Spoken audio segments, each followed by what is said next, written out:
Bismillahirrahmanirrahim. Assalamualaikum warahmatullahi wabarakatuh.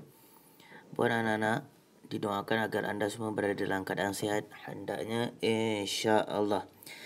Baik, hari ini kita nak sambung pelajaran 2, iaitu tajuknya solat jenazah bagi peserta pelajaran amali.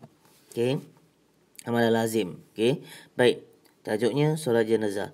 Baik, kita tengok dekat sini, kenapa tujuannya kita belajar tentang solat jenazah? Sebab anda semua kena faham, kena jelas dan kena nyata bahawasanya setiap yang hidup pasti akan merasai mati. Setiap yang ada bermula pasti akan ada pengakhiran. Jadi, apabila ada pengakhiran untuk bagi seseorang manusia, kita perlu uruskan dengan sebaik mungkin. Iaitu apa dia? Dengan solat jenazah. Yang hidup, kita perlu teruskan dengan solat. Apa dia? Solat 5 waktu. Yang jenazah, tetap juga perlu diteruskan dengan solat. Apa dia? Solat jenazah. Okey? Macam mana pun dalam kehidupan kita, tetap kita teruskan dengan solat. Bezanya orang hidup, dia solat fardu, solat sunat. Untuk jenazah, dia kena solat juga. Apa dia? Solat jenazah. So, untuk hari ini, kita boleh rujuk pada kitab masing-masing untuk rujukan tambahan yang dikatakan sebagai solat jenazah. Apa dia? Solat ke atas jenazah yang dikerjakan sebanyak 4 kali takbir dan diakhiri dengan salam. Okey, nampak? Solat jenazah ini adalah solat ke atas jenazah. Tak boleh dilakukan untuk orang yang hidup dan sebagainya. Hanya untuk orang yang telah meninggal dunia, yang telah dicabut nyawa ataupun dah tak ada nyawa lagi. Okey, dia mengandungi 4 kali takbir sahaja dan diakhiri dengan salam. Tak ada rukuk, tak ada duduk antara sujud dan sebagainya. Hanya berdiri semata-mata. Allahu Akbar. 1. Allahu Akbar. Angkat takbir kali kedua. Allahu Akbar. Angkat takbir kali ketiga. Allahu Akbar. Angkat takbir kali keempat. Okey. Baik. Dan kemudian bagi salam. Assalamualaikum warahmatullahi wabarakatuh. Assalamualaikum warahmatullahi wabarakatuh. Dalam keadaan berdiri sahaja. Dan disusuli dengan baca-bacaan setiap takbir tersebut. Nanti cikgu akan terangkan. Okey. Baik, kita tengok dekat sini. Hukumnya ialah apa dia? Hukum solat jenazah. Okey, hukumnya fardu kifayah. Maksud fardu kifayah ni, dalam satu kampung ada 30 orang. Ada seorang meninggal, jadi tinggal 29 orang. 29 orang ni lah tak reti nak buat solat jenazah. Seorang pun tak reti. Maka satu kampung ni berdosa besar. Tetapi kalau dalam 29 orang ni ataupun dalam satu kampung ni semua tak pandai, tapi ada seorang dua yang pandai menguruskan jenazah, solat jenazah, maka satu kampung ni terlepas daripada dosa. Sebab apa? Dah ada orang urus. Okey, faham Seterusnya, kita rujuk dekat sini. Kedudukan jenazah ketika solat. Okey, kedudukan jenazah ataupun imam ataupun kaedah pengurusan jenazah ini untuk solat, dia berbeza dengan solat biasa. Cikgu bagi pencerahan. Kalau solat biasa, imam berada kat depan, makmum saf pertama, saf kedua, saf ketiga.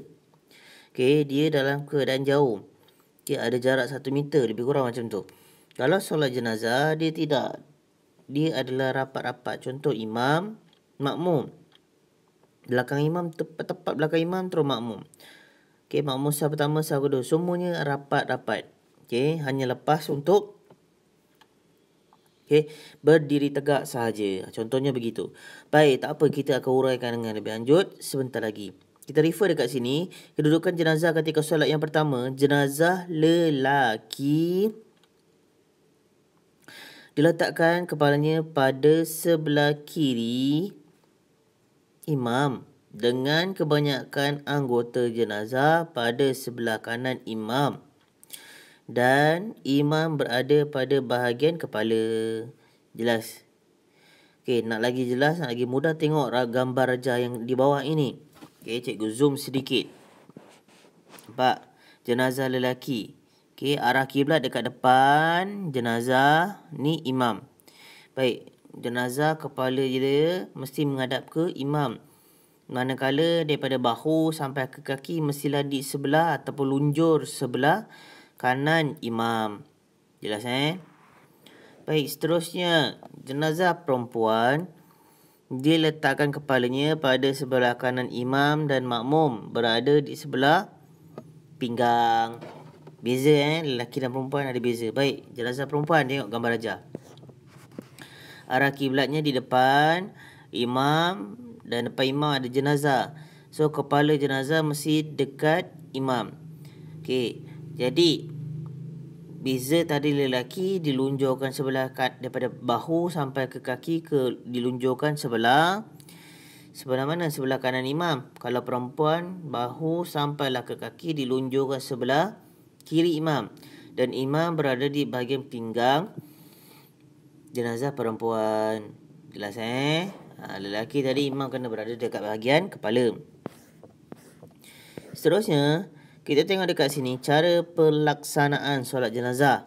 Baik, dengar baik-baik, cuba hafal. Okey, tak apa kalau tak boleh refer pada buku, insya-Allah sikit-sikit kita boleh tambah baik. Yang pertama, lafaz niat. Lafaz niat jenazah lelaki. Okey, usolli ala haza maitil hadiril arba'a takbiratin farda kifayati imaman ataupun ma'muman lillahi ta'ala. Tapi tak payahlah awak sebut atau.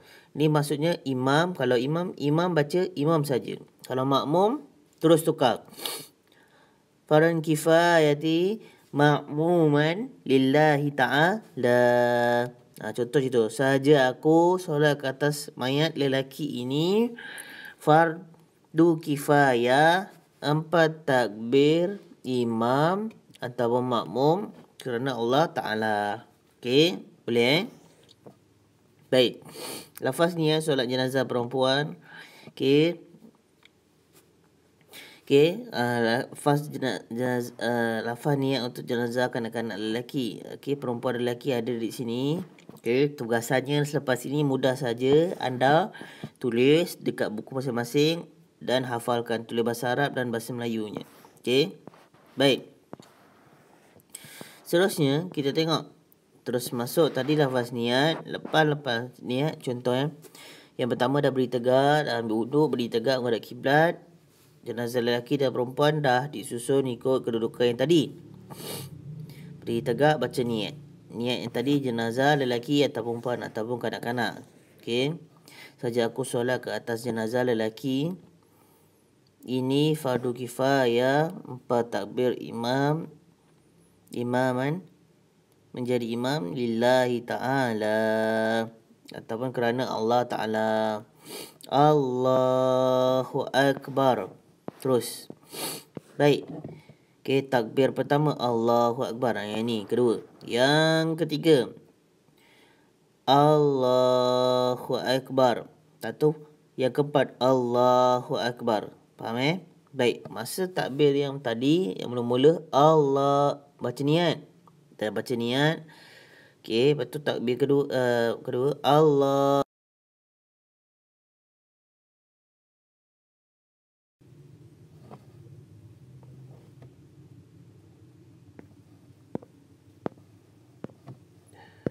Maaf ada gangguan sedikit. Okey. Baik. Kita teruskan Baik, lepas tadi itu, lepas takbir yang pertama Allahu Akbar, terus baca surah Al-Fatihah. Surah Al-Fatihah, Bismillahirrahmanirrahim.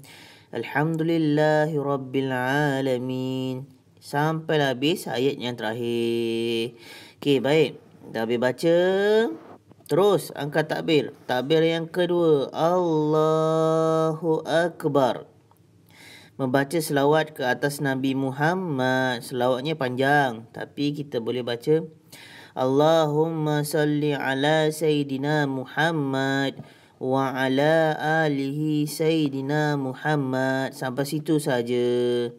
Okey.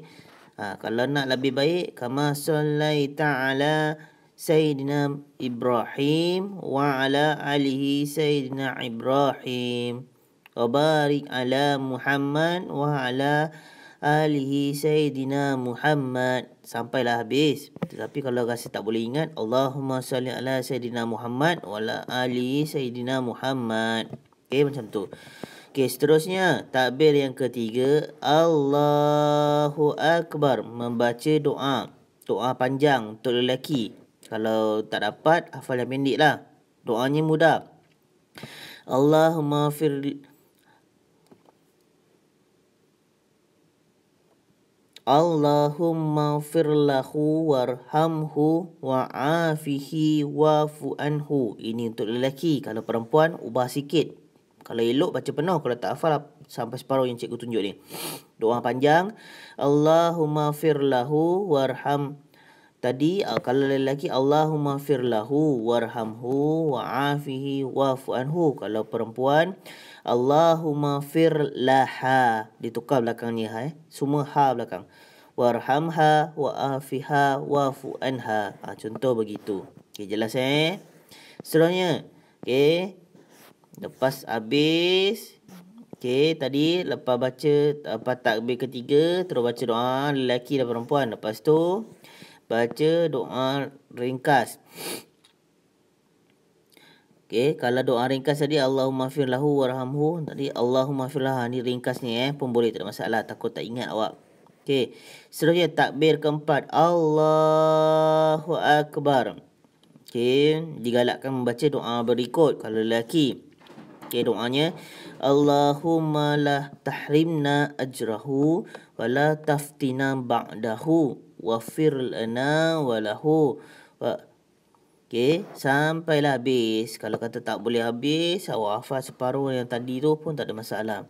Okey, kalau perempuan, Allahumma la tahrimna ajraha wa la taftina ba'daha wafir lana walaha. Sampailah akhir ayat.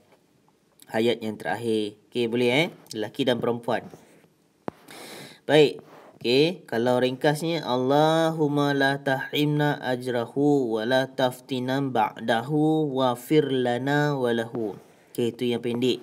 Perempuan pun sama, cuma tukar belakangnya ha saja tu belakang. Dan akhir sekali memberi salam, Assalamualaikum warahmatullahi. Dan nanti imam akan membaca doa.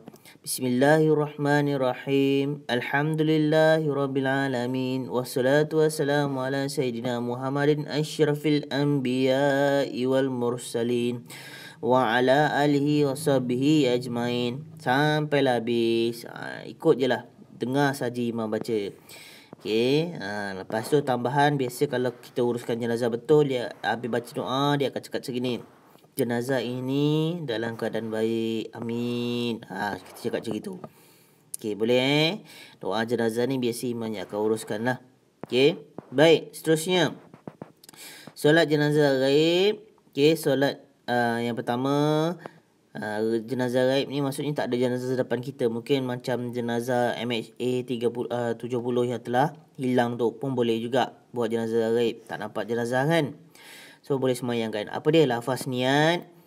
Okey. Jenazah ghaib lelaki. Salli ala haza maiti ghaib arba'a takbiratin fardan kifayati imaman ma'muman lillahi ta'ala. Sahaja aku solat ke atas jenazah mayat lelaki, ke atas mayat lelaki yang ghaib, fardu kifayah, 4 takbir, imam ataupun makmum, kerana Allah Ta'ala. Kalau jenazah perempuan pun sama juga ni niatnya.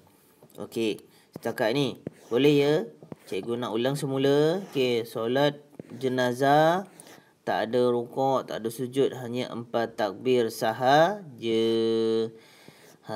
Okey, safnya rapat-rapat. Okey, boleh ya anak-anak? Baik, cukup sampai di sini. Kita akan sambung